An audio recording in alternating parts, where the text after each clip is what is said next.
Greetings viewers, Eric the Car Guy here. Today I'm going to show you how to remove a steering wheel on this Honda Accord. I need to get the fasteners on either side here. Now there's no key in the ignition and the ignition is locked and it doesn't move.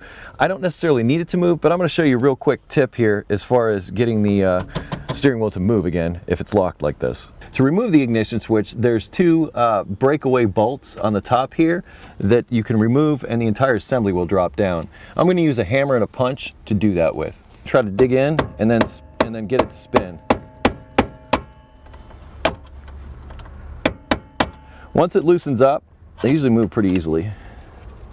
Do both sides.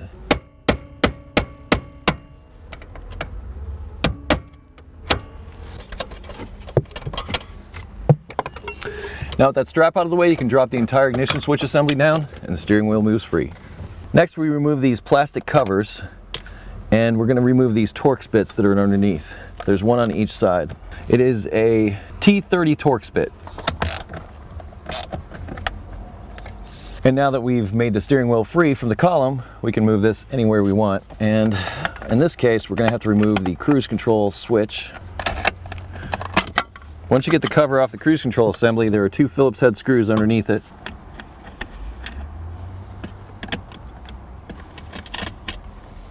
Then you can remove the switch assembly. Be careful, there's a plug in the back of it. There's a second Torx bit here to remove underneath the switch assembly. Next, you can turn it and remove the horn assembly. There's an electrical connector down underneath here that once you've got it out, push in and you can remove. This is also the airbag. Before you remove the steering wheel, you still need to get this electrical connector loose. There's a Phillips head screw that retains it to the steering wheel assembly. I believe it also unclips, but sometimes it's easier just to get these screws. Here's that clip if you can get to it. You just push up on the inner tab here and you can pull it out. Next, there's one more electrical connection at this horn right here. To remove the steering wheel, there's a 14mm bolt in its center.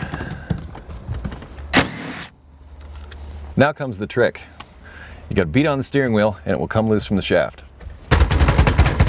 Now we can remove the steering wheel. Just be careful because these electrical connectors are going to have to pass through a passage here. And now you got a steering wheel. Just as an aside, this is the cable reel assembly. Sometimes these go bad and cause an airbag light to come on, or they cause your horn not to work. It's just a matter of removing these three Phillips head screws and you can have the switch.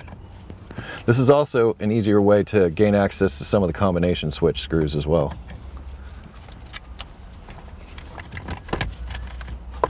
There's an electrical connector down underneath the steering column that you need to disconnect as well. And it's clipped up underneath it also. That gets you a cable reel assembly. One last thing on these, make sure they stay in the same position when you remove them. If not, you could break the internals and render this whole part useless. There you have it, steering wheel removal on a Honda Accord. The information in this video will work for other Honda models as well as some Acuras. So if you run into in a situation where you need to remove a steering wheel or some of the other little bits we gave you here, you've got that. Anyway, I'm Eric the Car Guy. I want to thank you for watching. Be safe, have fun, stay dirty. I'll see you next time.